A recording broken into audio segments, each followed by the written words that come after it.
Hello everybody, good morning and welcome to the United Stands. I'm Mark Goldbridge and this is your latest Manchester United news. How are we all doing? Lots to get into as well this morning as Ruben Amorim makes a big decision about Bruno Fernandes' future at Manchester United. Also United linked with Guirassy. Why we chose Sesko over Gyökeres on data. I mean, I thought Gyökeres chose Arsenal over us, but we'll delve into that. Also, an interesting piece coming in from The Times around Sir Jim Ratcliffe and how long he thinks it's going to take for Ruben Amorim to get back on top. Onana would like to be coming back to Manchester United. Where would Stiller like to be going? And a few other bits as well. So a very busy morning this morning. So welcome to the show as per usual on the United Stand every morning at 10 a.m.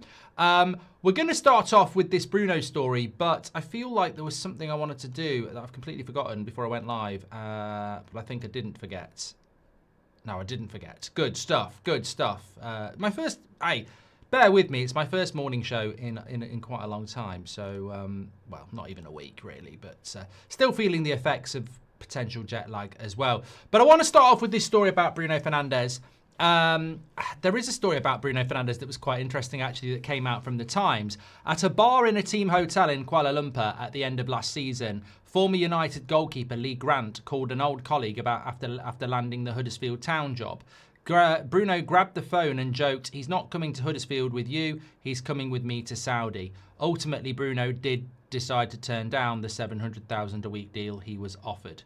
I mean, I don't know whether you can read anything into that. I mean, Bruno did seriously consider going to Saudi last summer. I think we all know that. Some of us wish he had took it. Some of us wish he didn't do it. But he's still at Manchester United. But interestingly, the story coming out this morning, and I'm just trying to find it here.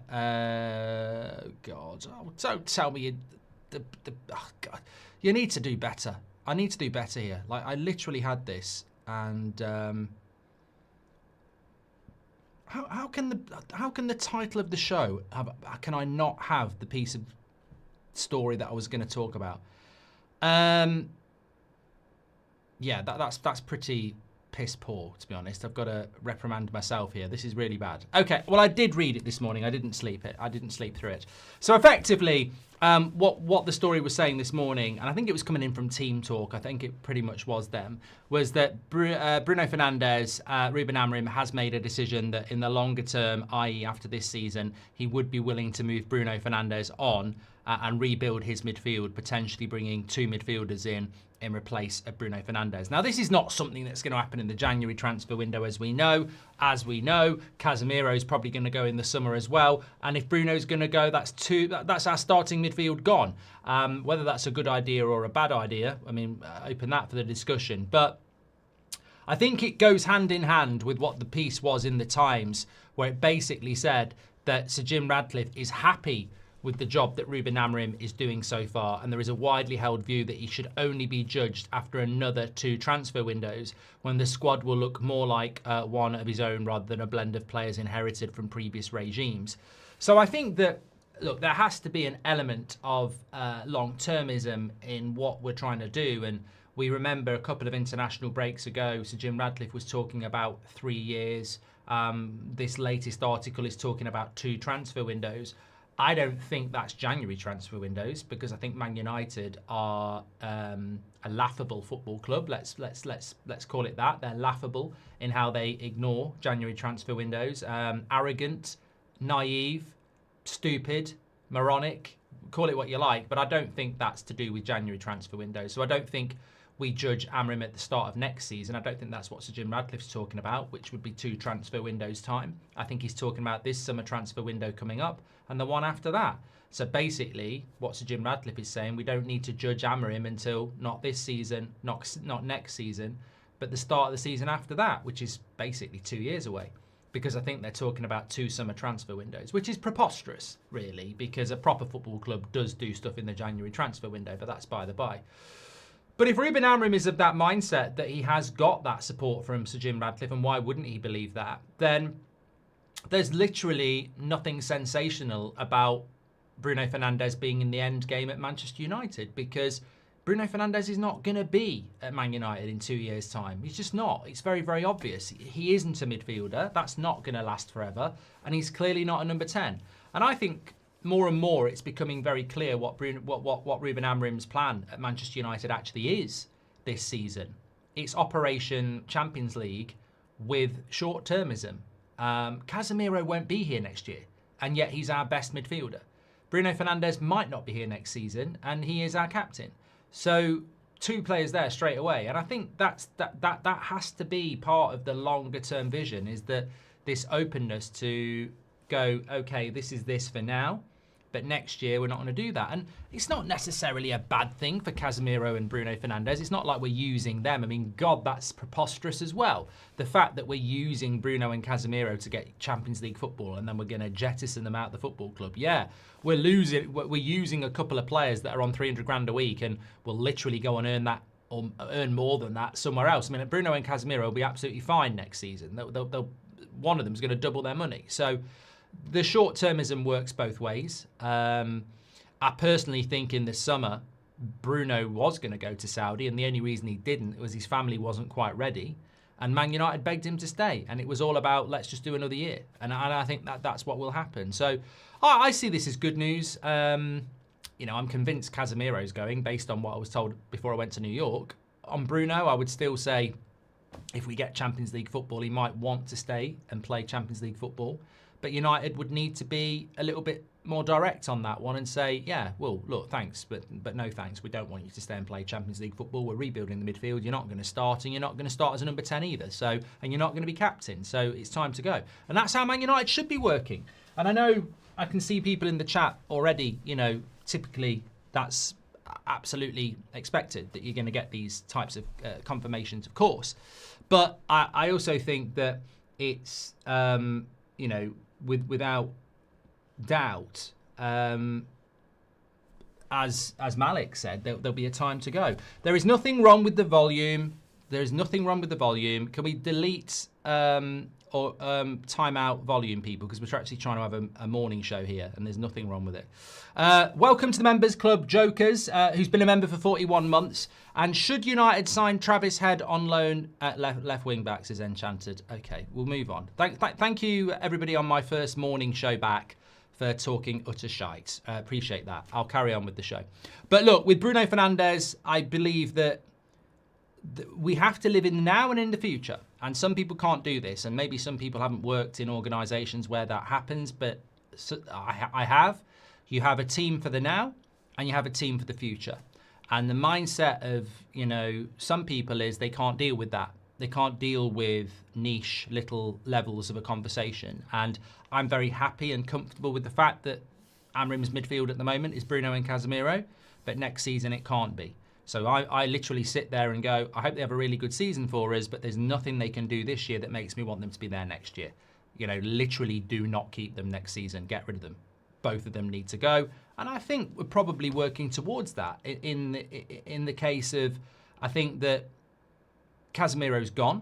I read something this morning about Sancho and Casemiro being gone and the amount of money that they're going to save from that, which is going to be considerable. At least 700 grand a week. Some are saying 600 grand a week. That's a ridiculous amount of money across the course of a season. That's £6 million every 10 weeks. Times that by 5, it's £30 million. It's not insignificant to take £30 million back to the football club in the summer. So that's going to happen. Bruno would add another 15 to 20 million to that as well. You're saving 50, 60 million pounds of wages. So United need to be looking at that, and there are changes that need to be made, of course. So I'm encouraged by this, and I'm a little bit worried about Bruno Amorim's Portuguese fascination. A few people talking about Dalot. Kenshi says Dalot's the ultimate teacher's pet. Dalot's more problematic. Like Bruno Casemiro, there will be a queue of clubs wanting them. Obviously, primarily these clubs will be clubs that can afford to pay big wages. Turkey, Saudi, obviously. But where's the queue for Dalot? He needs to go as well. Walata says Maguire should be incoming the conversation. I would have disagreed with you on that one. I've got to say I would have disagreed with you on the Maguire one because of his unique experience that he would offer Manchester United. But I think the fact that he's picking up so many injuries, Johnny Evans was a good player to keep around because of his experience of winning Premier League titles, and we didn't use him very much. We don't need to keep Harry Maguire around just because he went through some bad times and then came through some good times. If he can't play, there's no point at the end of the day. Absolutely not. I wouldn't be doing that. I've got so much to go through this morning. We can go back and forward. That's absolutely fine. But let's talk about Guirassy. I think this is a really interesting story this morning. So Guirassy, according to, I think it's caught offside it came in from, but it feeds nicely into the Sesko story as well about how Man United apparently chose Sesko over Gyökeres. So the striker situation at Manchester United hasn't been solved, has it? Let's be very clear. You know, I don't know that there's many people having this conversation, so we'll have it. I think it was Gary Neville who said a couple of weeks ago that the jury's out on Sesko, and as much as it pains me to say it, I think Gary Neville's probably got something right. I think the jury is out on Sesko generally. Personally, my feeling is that I think Sesko will be a good player for Man United. I wouldn't go as far as to say he's definitely going to be a good player for Man United, but I don't have any concerns about it. He was our 5th or 6th choice centre forward. He came in very late. He is very young, and there has to be a period of adaptation. He's now injured as well, which is not his fault. So there are reasons why Sesko may not have hit the ground running, and I think a lot of that comes down to inexperience and being a prospect. But with that, you have to also admit that Xerxes clearly not a solution. Rasmus is basically left. Obi isn't getting any game time. So when it comes to the striker department at Manchester United, our best choice at the moment is putting a number 10 there, like Cunha or Mbeumo. So we have a bit of a striker problem at Manchester United, and we should never be so naive as to think that just because we've spent £68 million on a striker, that we're going to solve that problem. So interesting story this morning coming in from Caught Offside that Man United are increasingly interested in Dortmund striker Guirassy, who is expected to be available for around €50 million this summer. Arsenal and PSG are also keeping a close eye on the situation, and since joining Dortmund from Stuttgart, Guirassy has scored 45 goals in 65 matches. Now, I'm going to put my hands up before anybody else says anything. Well, we were linked to this player before he went to Dortmund, and you didn't want him, Mark. No, I didn't. I didn't, because I thought at Stuttgart, it felt like, you know, at that time he would have been, 27, maybe 28. And you looked at the rest of his career, and it felt like it was just a bit of a glow-up season at Stuttgart, and clearly it wasn't, but all these goals he was scoring in his late 20s, it just felt like there was something, a bit of a risk there that United didn't need to take. So I sort of stand by on that, you know, not going for Guirassy when he was at Stuttgart because he might be a bit of a risk doesn't mean we got it wrong when we say that we want him now, because what he's done is he's now gone to Dortmund as well and scored loads of goals, which shows that it wasn't a risk. So Guirassy would be interesting, but of course the number one issue with Guirassy is the price tag for a 29-year-old who's going to be 30 in March. This is the Ollie Watkins scenario all over again, and it leads me to believe that I'm pretty sure that Ruben Amorim wants an experienced striker who can put the ball in the back of the net, hence why Gyökeres would have been his number one choice. But it sort of conflicts with what Man United want to do when you look at Sesko. We went for Delap. We were in for Ekitike as well. The strikers that we went for in the summer quite simply contrasted starkly with each other. You've got Watkins and Gyökeres who are quite experienced. Then you've got Delap, Ekitike and Sesko who aren't. And then potentially went for Osimhen as well, who was experienced. So Guirassy would fall into that experience camp, of which it seems like the Ineos model is not to do something like that. So I don't know whether, look, I would do a deal like that, but I don't think United will. And I think at this time we're sort of starting to walk down the pathway that we did with Rasmus, where you've got this young potential striker shouldering the responsibility of being Man United's forward in a team that doesn't play to a forward strength. And we've seen it with Sesko and we've seen it with Rasmus. And what happens is they're full of running, but they don't have the authority to be what an experienced striker would to the players around them. You know, they're relying on the goodwill of a Bruno or a Cunha or a Dorgu or whoever to put the right ball into the right place for them. They're not really able to demand it because they're inexperienced. So we're basically chucking work experience up front and then asking them to run the show against people that are more experienced than them. So I can understand why an experienced striker would be preferred, but United sort of, there's a hypocrisy to our recruitment at the moment because we're not buying players over 26. But when it comes to being a striker, that's the very limit of experience. There aren't many strikers out there that are like 20, 23, 24, 25 that are ridiculously experienced. I mean, obviously, we know about Erling Haaland and there are a couple of others. But yeah, I mean, look, Man United probably just being thrown in like we always do for Guirassy. But I think whether we do or are interested in him, I still think it reopens the conversation that we get somebody with some experience, because I think that's something that we've been looking at for a while. Stuart says we should get rid of Bruno and Casemiro and take Stiller and Anderson next season. Keep up the great work, Mark, says Stuart.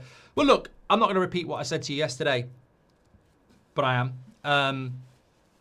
I know Beth was talking yesterday about this story that I think it was coming in from Spain, that Stiller would prefer a move to Real Madrid over Manchester United. These are the sort of clubs that will be looking at Stiller. And again, that makes it very, very difficult. But we have done these deals. Yoro, Manchester United. Cunha, Manchester United. Mbermo, Manchester United. There was competition for those players. They chose Man United. Not everyone's going to do that. But from what I've seen of all the targets we're looking at, Bruno does bring the transitional ball into the midfield. I look at the people like Baleba, Anderson, Wharton. I don't think they've got the transitional ball to the extent of a Bruno or a Stiller. And I think Stiller is the best solution to replace Bruno Fernandes this summer. But it's whether Man United can do that deal. Rub says, morning lads. Lads, missed the football. Yeah, it's good to have the football back. Thank you everybody who's joining us this morning, of course. Stiller needs... Yeah, I'm not reading that. No business with Dortmund. Will never forgive Sancho. Have a nice day, says Louise O'Donoghue. And Lawrence Berry says, he's played in a lot of top national and European campaigns, Sesko. I'd be inclined to look at the players around him. Yeah, but that is the point, isn't it?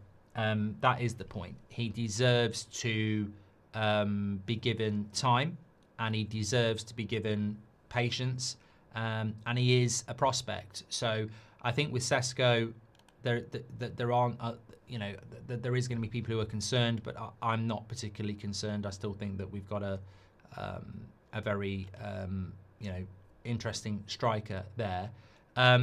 Funnily enough, it was mentioned in the Times about Sesko. This came in from Paul Hurst. There is no concern at Man United about Benjamin Sesko at the moment.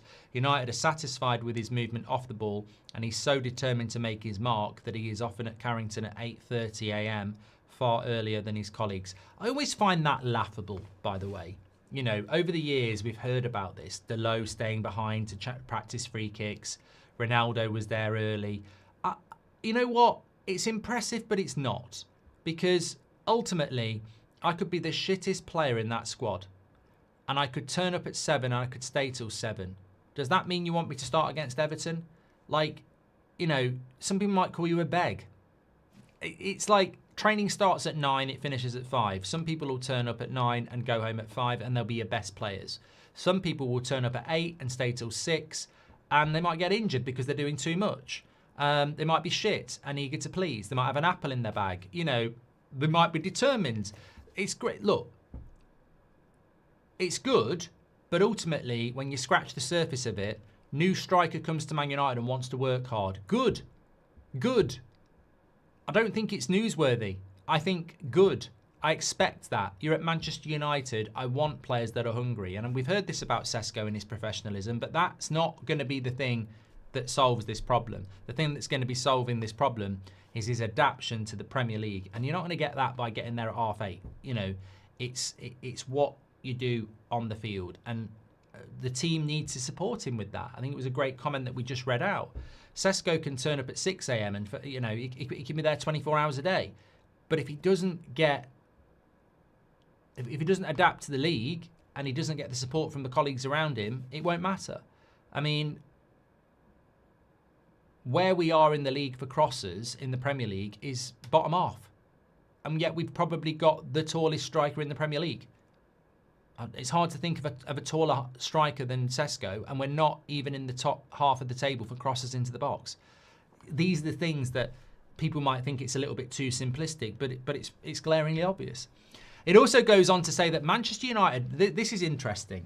This is what I call interesting, because this is how things can get manipulated. It's almost like when I woke up yesterday morning, there was a little compilation of tackles by Luke Shaw on the Man United official socials, and it was like, Luke Shaw deserves his flowers. And I thought, you know what? I know how this football club works. That is just PR.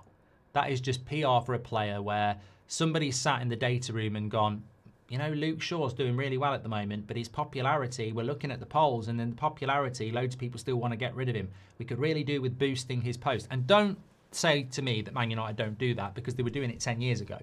They had a guy at the football club that was, he was an American, I can't remember his name, and he was analysing social media themes about players who weren't doing that well and players that were doing that well. And players that weren't doing that well, i.e. that weren't that popular, they would look at ways to boost their popularity off the pitch. And I'm sure that that sort of thing is around what I'm about to talk about.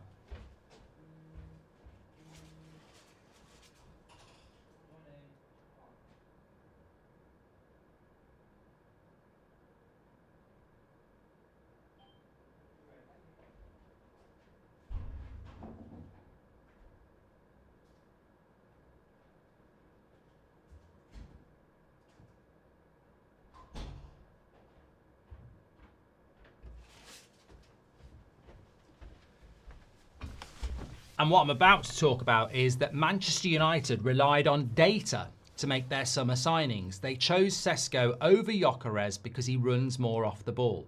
There has been a big push in that department, led by the summer recruitment of Mike Sanzini, who joined the club as a director of data after spending 11 years with the Mercedes Formula One team.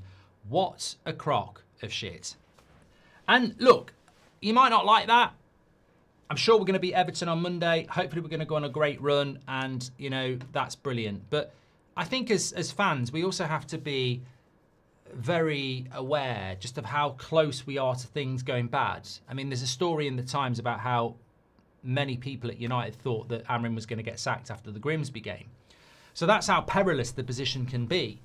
And of course, everybody else in the football club needs to, when there is something positive going on, they need to sort of claim benefits of that as well. I mean, this is just the biggest load of bollocks I've ever read. It's pure and utter spin to try and make out, oh, because we're not as bad as we were last season, everything's bloody brilliant. I mean, Man United relied on data to make their decision about choosing Sesko over Gyökeres because he runs more off the ball. I mean, do I need to go back to the summer? Do I need to go back to the summer? I mean, do Man United want to get sat down here? I mean, we can literally look at the timeline of when Sanzini came in as a data analyst, and it wouldn't fit with that. But we can make it more simple than that. Man United did not choose Sesko over Gyökeres because Arsenal chose Gyökeres over Sesko. Bye-bye, end of the story. You know, it doesn't matter what we think. That's the biggest load of bollocks I've ever read. That's complete and utter PR bullshit. Call it for what it is. Arsenal had the choice between Sesko and Gyökeres, and they chose Gyökeres. That's what happened. Everybody was waiting to see what Arsenal wanted to do, and Arsenal chose Gyökeres. What we did is we tried to sign Delap, who chose Chelsea. Then we went for Gyökeres, who chose Arsenal. Then we went for Ekitike, who chose Liverpool. Then we were thinking about Watkins, but Aston Villa didn't really want to sell, so we went for Sesko, who chose us over Newcastle. That was the story. There was never a bloody conversation in June about, well, let's not try for Gyökeres because Sesko runs around more. We didn't, and look, there will be low bar fans in the chat who just want to, you know, suck off that sort of nonsense. But it is nonsense. I don't need to read that sort of stuff in the middle of November. that we chose Sesko over Gyökeres because he runs more, because we didn't. That wasn't the story. We went through it 3 times a day, every day of the summer transfer window, and we didn't even move for Sesko until the back end of the window. So it's bollocks. He was our 5th or 6th choice striker, and I'm happy with it. I think the striker market in this summer was so rich with talent that it didn't matter that we didn't get our 1st, 2nd, 3rd or 4th choice. But let's not try and polish it into we always wanted Sesko, because we didn't. We quite clearly didn't. And if Arsenal had wanted Sesko, he'd be wearing an Arsenal shirt. And if Gyökeres had wanted Man United, he'd be wearing a Man United shirt. And I'm happy with what we've got, but let's not try and rewrite it under some PR bollocks where Sesko's not getting a lot of popularity at the moment, so let's write a story, let's release a story, let's make and bake a story about how he was our priority player. He turns up early for training and, you know, we wanted him over every other target, because we didn't. And in fact, I think these PR stories do more bad than good. I see the Luke Shaw compilation yesterday and a lot of the replies are get rid of him, so it doesn't work. I see this morning and a lot of people see through it. But that's the club, again, trying to be clever with their PR. And it actually backfires because it's not sincere and it's not true. And people want sincerity and honesty. And that's why people back Amorim, because he'll sit there and be honest and truthful about the good and the bad. And that gives him integrity. And then integrity is something that's lacking at this football club. So you latch on to that integrity and you want it to do well. What people don't like is being lied to and spun. And the club needs to just stop doing it, because it doesn't work. It works on idiots, but, you know, the vast majority of this fan base aren't idiots. So we've got a young striker that wasn't our first choice, that most of the fan base are very happy with, who hasn't settled. That's it. We don't need to retell the story about, you know, this, that and the other. He's struggling a little bit, he's injured, but he's very far from a flop. What we need to do is get on with winning games without him and integrate him back in when he's fit and build for the future, because that's the striker we bought. It's as simple as that. Good morning, says Marlowe. Good to have you back. Ferguson's biggest strength was building a culture, not his system or style. I hope United has realised that now, says Marlowe. Wow, I think the next few games are just... we just got to look. It's great to have the football back, and I know we're not playing till Monday, but I was doing the Bundesliga last night, Premier League later on. It's great to have it back. North London derby tomorrow. We're on Monday. It's great to have the football back, but it will only be great if we can start kicking on and getting some results. I am always going to ask questions of Manchester United because I don't trust Manchester United because of who owns it. The Glazers still own this football club. And it amazes me that you almost have to pinch people and go, the Glazers still own the football club, because they run away with the positivity about, oh, this, that, Sir Jim, this, old stadium, that. And you go, you know, the Glazers own the club. Oh, yeah. Like, the Glazers still own this football club. I can see a situation where out of the next 10 winnable games, we win 8. And then we don't buy anyone in January. And then everyone goes, well, we don't need to. We've won 8 out of the last 10. I mean, that's what worries me. Even with success, we'll do something stupid because the Glazers don't want to spend money. They don't. There is no football club in their history of football that's successful by running itself as a business. And we're still being run by a business. That doesn't mean that you can't find me a football club that's turned a profit and been successful. But every football club in the face of history spends money to be successful. They don't run it like a business. And that's what worries me, is that even if we do really, really well, it seems to me with United, if we do well, we spend less. And if we do bad, we spend more. I don't think that's a healthy way to run a football club. I think you have to be consistent with your spending year in, year out. Rumours Ineos won't spend in January. Any info, says Ross. Well, that literally fits in with what I was just saying there, Ross. You know, there's not a lot we can do about it if they don't, but we will be definitely jeopardising Champions League football if we don't, because there is the way we're playing at the moment, it might work, but it also feels like it might not work. Whereas I think they could do things that make it work. For example, I read something in the comments yesterday that, I can't remember what the exact words were, but it was something to the effect of, if we the midfield, it was something like the midfield needs rebuilding 100%, but an experienced striker in January would be my choice. And I read it and I thought, there's not a lot of detail there, but it's a good comment because it makes you know, sometimes a sentence can lead to a story. You can write a book off a sentence, whereas you can't write a book off a paragraph. And it made me think, you know what, if we didn't bring a midfielder in, but we brought an experienced striker in, that experienced striker could score us 10, 15 Premier League goals between January and May. We don't, you know, in addition to what we've got already with Bruno, Cunha, and Burmo, etc., that could be a real boost for us. But yeah, I mean, we might do nothing. But this is what I mean, like, you know, Sir Jim Radcliffe apparently saying that we can't judge Amorim until 2 more transfer windows. I'm sorry, mate, we fucking can, and we will. If you think you can sit there as a partial owner of Man United and dictate how United fans are going to think, I'm sorry, you're very, very wrong. And your experience in football is abysmal, to be honest with you. Nice, you've not done very well there. And for a guy that's a lifelong Man United fan, I'm sorry, I'm still putting the jury out that I've seen no evidence that you're a lifelong Man United fan at all. You don't behave like a lifelong Man United fan at all. You don't seem to know anything about how this football club's meant to play or what it's meant to stand for. So sitting there and saying, you know, 3 years or 2 summer transfer windows is what it's going to take, you haven't got a bloody clue about how football fans work. If results go bad, you will not be able to sit there and say 3 years. And also, if 2 transfer windows are, that has to be January in the summer. If that's 2 summer transfer windows, which I think it is, that's ignoring the January transfer window again, which we can't keep doing. I don't know what it is. Well, I do know what it is. I do know what it is. It's Man United's, it's the Glazers. It's a business decision why we don't buy in January. It's not a football decision because there are so many examples, as we've been through multiple times before, of big clubs spending in January and it being a good idea. Like Man City knew that their team that had won the league had fallen apart. You think about this time last year, Man City were losing loads. And obviously Rodri was injured, but they were still losing loads of games.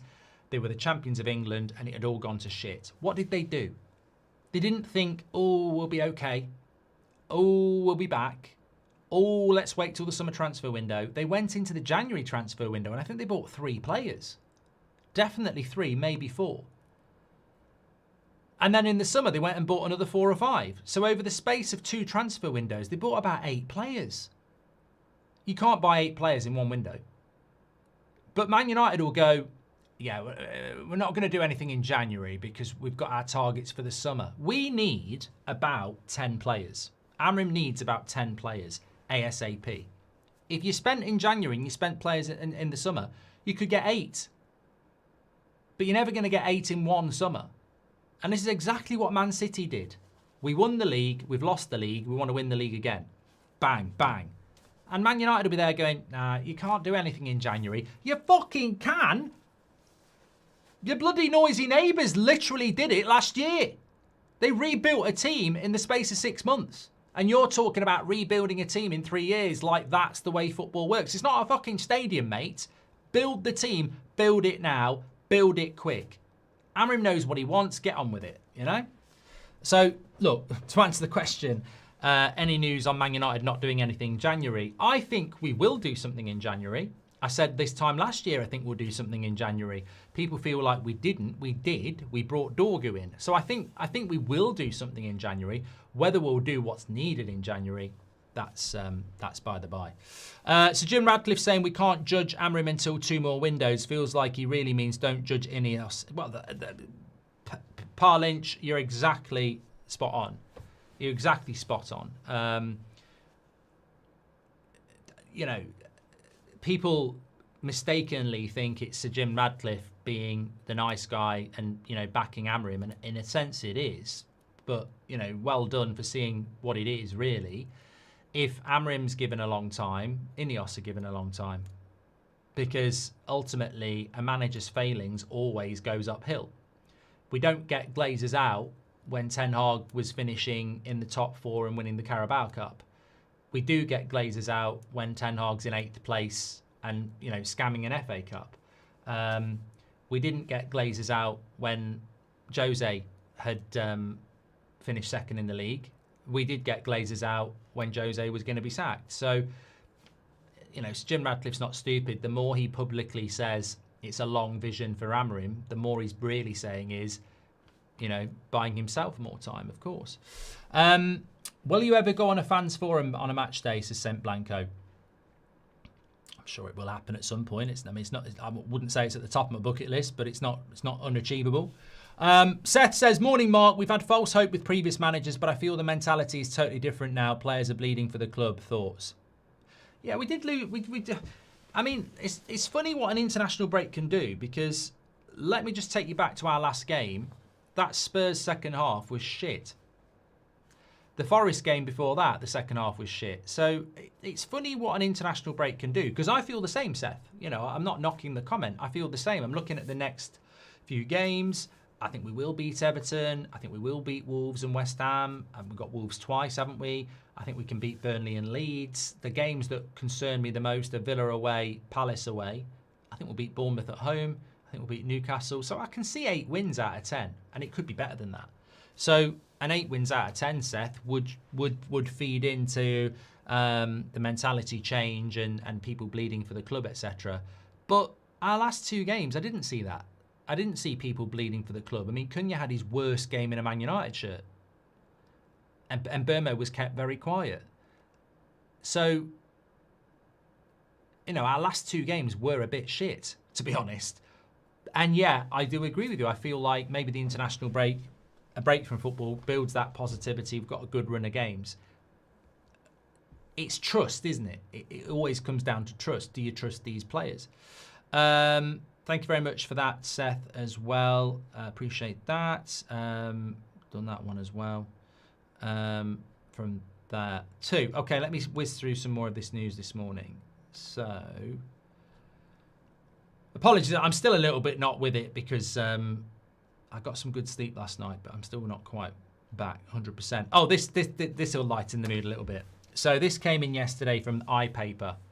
I mean, I'm sort of laughing. I've got to take a deep breath before I read it.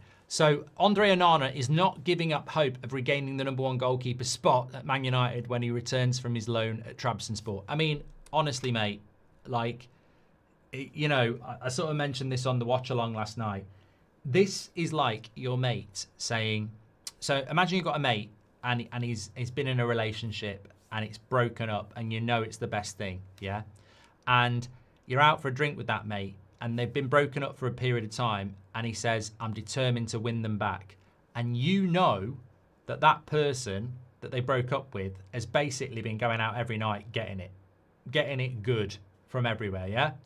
You have that information, and then your mate's saying they want to get back with them, and you basically just got to say, look, here's the evidence.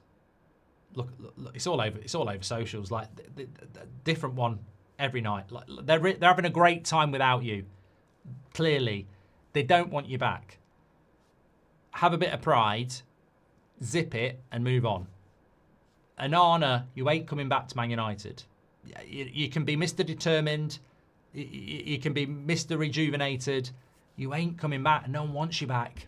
That's the harsh reality. You're not coming back. Nobody wants you back. Amorim doesn't want you back. The players don't want you back. The fans don't want you back. Move on. This is not going to be some comeback. It's never going to happen. And if it did happen, Sylvester Stallone's in trouble, because, you know, one of the biggest comeback films ever, Rocky, would be shelved by the Onana story if he came back and ended up as Man United's #1. But it's not going to happen, is it? He's got to take the hint, like Ross Walsh says, and move on. Nobody wants him back. And that's hard. It's harsh. It's really harsh. But sometimes life is harsh. And you know what? Apparently he's doing all right at Trabzonspor. Off you go.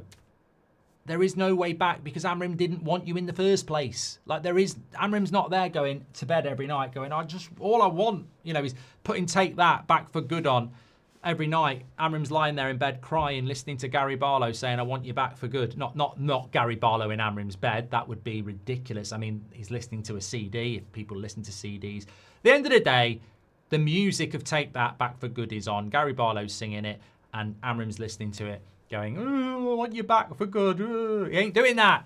He's not. He's going to bed singing, "Celebrate good times. Come on." Do, do, do, do, do. So there ain't no way back. It's a nice story, but there is not a way back for Onana, and yeah, he just needs to move on.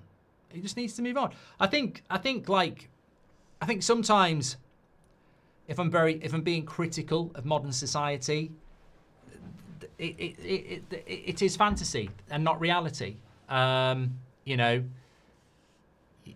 you hear stories about how at schools in the UK, and it might be the same worldwide, there is no first place. You know, everybody gets a first place sticker, and you know, nothing's impossible. You can do anything. Well, it is. Of course, it's bloody impossible. There are very glaringly harsh things that are impossible. Like, you are not going to be a Formula One driver if you haven't got an arm. You know, it's not going to happen, is it? Unfortunately. I mean, it might happen, but the reality is it's going to be very, very difficult. And, you know, also, there is no point telling crap people that they're as good people. Like, there isn't. And there's no point if somebody finishes last in a running race giving them the same sticker as the person who's won it. Because when you go out into the real world and you apply for a job or you ask a person out on a date, you'll get rejected if they look at you and go, "No thanks." Because that's reality. So, and God, Man United need a dose of reality. Like, we do. We do. And this is where I think some people get opinions one thing, but people having a different opinion and explaining it in life, you've got to understand that that's the way it's going to be. I'm sure there's people who tuned in this morning and they're like, "Oh no, Bruno's not going anywhere. Why are you talking about Bruno?" Well, Bruno's not going anywhere till the summer, but in the summer, I think he's got to go. I think we've got to move on. If Ruben Amorim's going to be here for 3 years' time, Bruno isn't. Move on, cash in while you can. I look at Bruno Fernandes as this is harsh, right? I look at Bruno Fernandes as a vintage car that, you know, because of the engine, probably has only got another 50,000 miles in it before it needs a lot of work. But as it is at the moment, the engine's fine, the car is fine, and it's worth money. If you keep that car another 2 years, at some point, it ain't going to be worth it because that engine's going to give out. And Man United, with Bruno, have an asset that we can get through this season and he'll still be worth something. But in another year, might start to struggle for performance and then won't be worth anything either. And that money can be used. That money can be used. Which is why I would have took it in the summer. But there we go. What do you make of Amorim saying he's changed the way he plays? Says Sakil. Well, he hasn't said that, has he? It's not been said. And also, I'll tell you what I think, mate. I'm bored, absolutely bored of talking about formations and systems of Amorim because it's neither. It's such a boring, illogical conversation that I think we've flushed it down the toilet many times in this community. It is not systems and formations that are causing us to lose a winning lead at half-time from Forest and Spurs. It is players and weak mentalities. And you're either watching Man United playing or you're not. And I'm bored of talk about system and formations because it was never about systems and formations. It's about players. It's about giving Ruben Amorim the right mentality players and then judging him, which is exactly what Sir Jim Ratcliffe is saying. And he's right. We just can't wait 2 years for it. It needs to happen quicker than that. And also, look, I've listened to Amorim multiple times. And I think he's as bored and as frustrated as we are. And all he keeps saying is, it's not the formation, it's not the system, and within my formation and system, it changes within the game anyway. Which it does, like every other bloody manager. When you make a substitute, you might look like a 4-3-3, but if you bring a different profile of player in, you might ask another couple of players to do something a little bit different to accommodate that new player. Welcome to football that's been around for 50 years.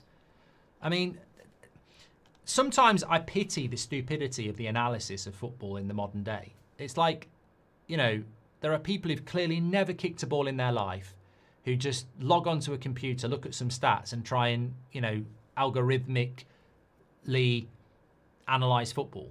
Like, football's such a simple game, and the best way to watch football is with your eyes. I've been watching it for over 40 years. I'll tell you for fucking free. Bobby Robson in Italia 90. What formation was he using? He used multiple ones. In-game, out-game. As soon as he makes a sub, it changes. Kenny Dalglish with Liverpool in the late 80s. What formation was he playing? Did he play it 90 minutes rigidly for 90 minutes, or did it change within game depending on what the score was, depending on who the subs were, depending if they needed a goal? I mean, it's laughable the amount of time that is spent talking about Ruben Amorim's system and formation, because every formation and every system changes within a game anyway, dependent on circumstances, substitutions, what the scoreline is. It's boring. It's so fucking boring. And I can't believe we're still talking about Amorim's system and formation. If you didn't want a 3-4-3, we shouldn't have recruited a 3-4-3 manager. End of the day, take it upstairs. I don't want to talk about his formation and system, because that's what Ruben Amorim is. And I don't know why we've got people out there trying to grab onto these false avenues of, well, he doesn't even play a 3-4-3. He's actually playing a 4-3. He's fucking not playing a 4-3-3 because he's a 3-4-3 manager. And if you don't like it, say it. Say you don't like it and take it to the top, because this is on Ineos. They brought in a guy that doesn't play 4-3-3. So if you're bloody Jamie Carragher or you're Jamie Smith from bloody Wigan, take it up with the owners. They brought in a 3-4-3 coach. That's the way it is. And I'm bored of it. Really bored of it. And I'm sure everybody else is as well. So Onana's not coming back. We've done that. This was interesting. From the Times, some staff believed that Amorim would be sacked after the Grimsby match, while others thought he would be relieved of his duties at the end of last season after finishing in 15th place. However, the message from senior management remained the same. We must keep our composure. Their confidence in Amorim remained strong. I mean, cum si cum sa. Honestly, I just think United have just used the international break to spin a load of positivity and PR, which is absolutely fine. But, results drive anything. If United are doing well, you can put your positivity PR bullshit and your Luke Shaw compilations out, and some people will swallow it. If the results are going badly, people won't swallow it. Results drive football. Amorim's going to get 3 years. That's a great thing to say when you're picking up results and you've just beat Sunderland. We're going to give Amorim 2 transfer windows. That's a great thing to say when we've got a really good run of games ahead of us. You try and say that when you've just been pumped 4-0 by Man City at home, it ain't going to wash. It's always going to be about results. So is Bruno a good centre midfielder now, says Keel? No. He's just Amorim's first choice with Casemiro. Look, you know as well as I do, Keel, at the start of the season when we were doing previews, and you can check out the Everton preview on the homepage, by the way, that went out last night. At the start of the season when we were doing previews and predicted 11s, a lot of the time I was like Ugarte and Mainu over Casemiro and Bruno. I think what's happened is it's just very clear that Amorim doesn't rate Mainu and Ugarte. So you can continue to bang your head against the brick wall, or you can get on board with what the manager's doing. And I think I and many of you have just gone, look, he's going to pick Bruno and Casemiro. We're going to be stuck with that till the summer. Hopefully it'll be enough to get us top 5, maybe 4, but it needs to change in the summer. And it ain't going to be Mainu and Ugarte. So makeshift midfield is exactly what Savage has said. And that's what it is. And that's why every preview I just put Casemiro and Bruno. I mean, look, we have been overrun in the midfield. It happened in the second half against Spurs. It happened in the second half against Forest. So it can still be vulnerable. But in certain games, I think at home, where the defensive line pushes up, it makes Casemiro and Bruno's job really easy because they don't have to defend as much. So I think with Casemiro and Bruno at home, it works quite well. But ultimately, for this season, that's just the way it's going to be. Amorim shifted Bruno back into the 8 for the Europa final. Before it was Ugarte and Casemiro. Personally, I think he fell out with Ugarte, says Lawrence Berry. Yeah, he just doesn't. He doesn't trust Ugarte and Mainu. I don't like that midfield because the way I consume football, I like to see a vision. I like to see a future. I don't like makeshift. I don't like stopgap. I remember Ten Hag when he was in trouble and he picked that team against Villa away, and I looked at it and I was like, what the fuck's this? I think it was Johnny Evans and Lindelof at centre-back or something. I can't remember. And we got a 0-0 draw, but you came out of the game going, what was that? Survival football. This is not survival football, what we're doing now, but it certainly hasn't got any longevity beyond this season. But you can understand why Amorim's doing it. You can.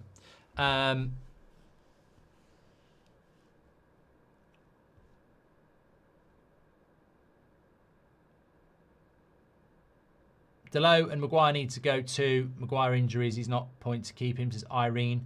I think Cunha will play centrally for now and Burmo attacking from the right, says Milton. Yeah, I think, as I say, I think it'll be Mount, Cunha and Burmo against Everton. I mean, look,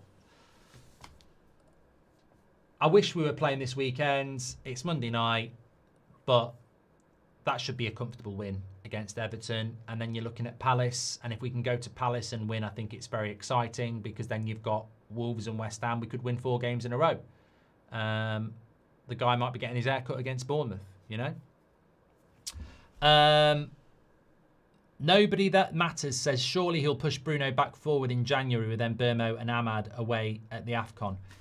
I don't know. I mean, look, you put Bruno as a number 10, I probably, unpopular, say don't sell him in the summer.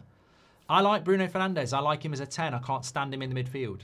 I don't know the guy, so I don't give a shit. I judge them as footballers. I don't put pictures on my wall. I'm not Robert McCormack. I don't do that. I just look at them as custodians of a shirt I care about, and I don't really care about their personal feelings or anything when it comes to, I think you're a shit midfielder and you need to leave, to, if you're playing as a number 10, sign a new contract. It's that simple. If Bruno was playing at number 10, I wouldn't sell him. As a midfielder, I just don't rate it. But I get the feeling that Amorim's not going to play him as a number 10. I might be wrong, but I don't know. I don't think he will. Yeah. Anyway, right, long show, but there was a lot to talk about. Right, thanks everyone for watching. We do have an 8 o'clock show tonight. It's my first 8 o'clock show live since last Sunday night. I mean, this is my first morning show live since last Sunday morning. So there we go, we're replicating it. But yeah, I will be back with you at 8 o'clock tonight for a live 8 o'clock Saturday night live show. Looking forward to that. I'm on That's Football from this afternoon. I binned off Chelsea-Burnley. I'm just too tired to do 3 watch-alongs today.